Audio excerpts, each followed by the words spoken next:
Hey everyone, welcome back to the channel. Let's talk some football. We have two games coming to you guys live. Monday Night Football. This is a great time to be alive. What better way to start your week than with two games on Monday night? I can't ask for more. We do have baseball still in full effect as well, and obviously college football ramping up with these midweek games going to be happening very shortly. So let's get down into it. If you guys are new to the channel, please make sure you all subscribe right down below, and please stick around to the end of this video because I will go over both of these games in the same video for today. All right, so that's what we got. Smash the like button. Check out my links down below in the description if you want to become a channel member. Join us here on the platform, as well as follow me on Discord, X, all that good stuff. Handle is in the bottom left of your screen. And let's get down into the outlier, where I'm going to show you guys the best available odds possible. All right, and this is kind of what we're going to use from time to time to show where the betting splits are, where the public's at, and I'll give you this on top of my analysis. And it's a great way to kind of get a good feel of the game. So that's kind of how I like doing it in this format. All right, first game is Jacksonville and Buffalo. Now we look at this game, an overwhelming difference between the spread money bet is on the Jacksonville Jaguars. Now also we can talk about the over. Now if you look historically dating back to week 3, we had game Sunday, and as well as the Thursday game, as well as the prior games in week 1 and 2. The under and primetime unders, that has been my best system play for probably about 2-3 years now going. Okay, but in this spot, we got to talk about a few things because Jacksonville is going to be out Evan Ingram. Also, Darnell Savage will be out for them on defense, as well as a couple other players that they're going to have kind of dealing with some injuries on the men. And for the most part, the Buffalo Bills come in here pretty much healthy for the most part. And this is a Bills team that I think is stock up on them. I think they're very underrated preseason. I think losing Stephon Diggs, you never know. Maybe that was a bad dynamic in the locker room, but I do think that the Bills are a little bit better than one would imagine. And this is where I think the Bills here in this spot, this is my favorite spread of the evening. Okay, I'm not going to get involved with the Jacksonville side. We do have a bet in there with the total, but in this game, I think this is where Jacksonville, losing to the Browns the way they did, I know it was a little wet, but I just don't see how the Bills don't get this one done.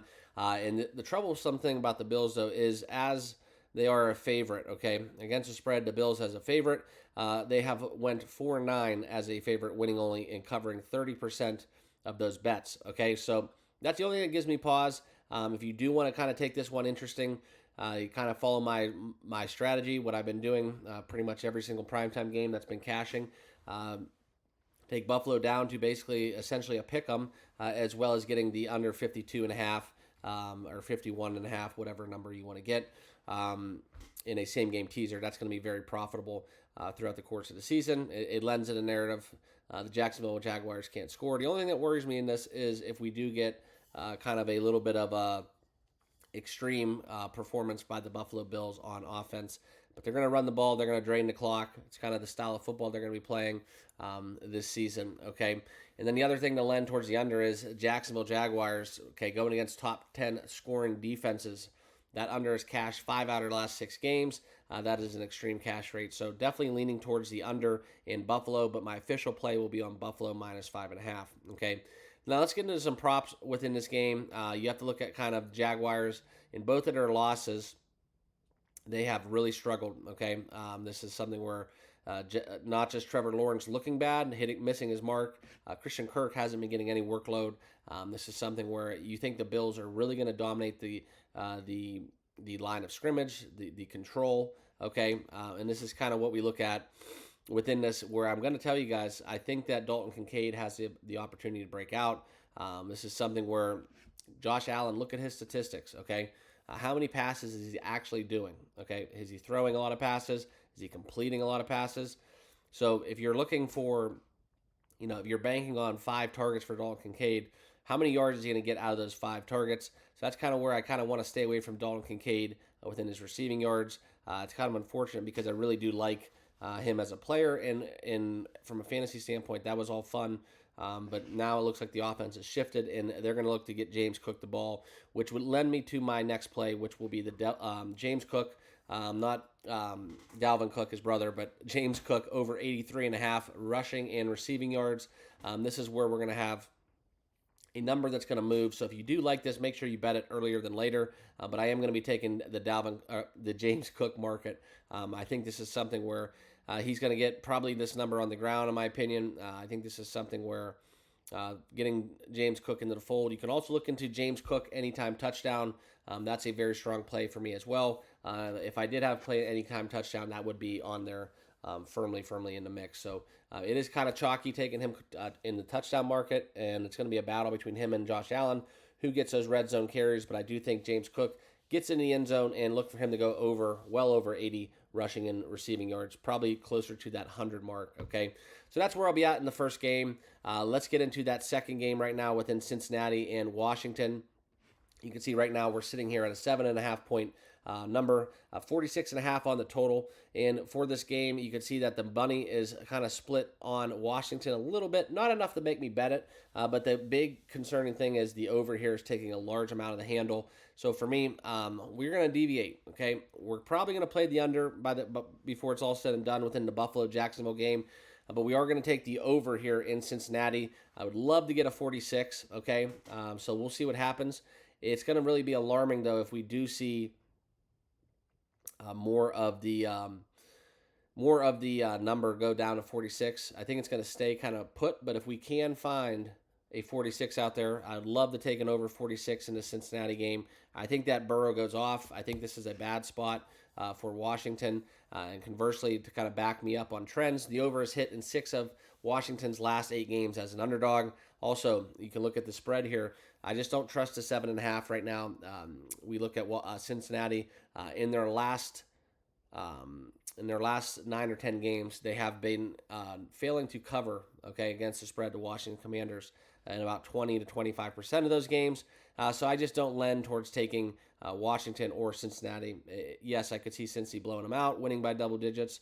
No, I could not see Washington covering a 7-point number as well. So I'm torn on the side. I do think the Bengals are going to get the win, obviously, but it's something where we look into both of these games.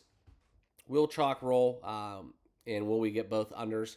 That's going to be the question. I think we're starting to see that number in the market start to dive down, right? 45s, 46s in games where it does feature some offense. That's kind of where the market is adjusting, I think, to the trend that we're getting a lot of primetime unders, and that's kind of how the bettors are taking it. And that's kind of why we have 60% of the bets in the Bengals game on the under. Conversely, you have 52% of the money is on the over. So I'm going to find myself on the over. We're going to go against the grain here. I do like Cincinnati over 46. And more so, the reason why I do like it is because I think that when we look at this game and what Cincinnati's going to do offensively, I think this is something where they are going to cover the spot. Though if I did have to entertain the side, it would be the 7.5. But it's just too big of a number. It's kind of not that key number. And now we look into this, Bengals squad. I worry about them on defense. I think they're a little bit banged up. I think this is something where Washington, for all intents and purposes, Brian Robinson Jr. as well as some of the skill players they have in that, in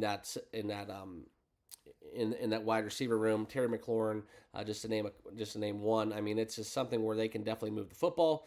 And as always, it's something unfamiliar to. Not unfamiliar to the Bengals, used to Lamar Jackson handling a mobile dual threat quarterback. So when we do get Jaden Daniels coming into town for the Washington Commanders, I do think the Bengals are going to be ready for it. However, I could see Washington scoring some points. So that's kind of why I'm on the over. That's my best bet in this game in terms of a side or a total. Also would lean towards Cincinnati, laying the 7.5. Another one of those same game teasers, right? So Cincy over takes it and Cincy down. That's kind of where I would be at.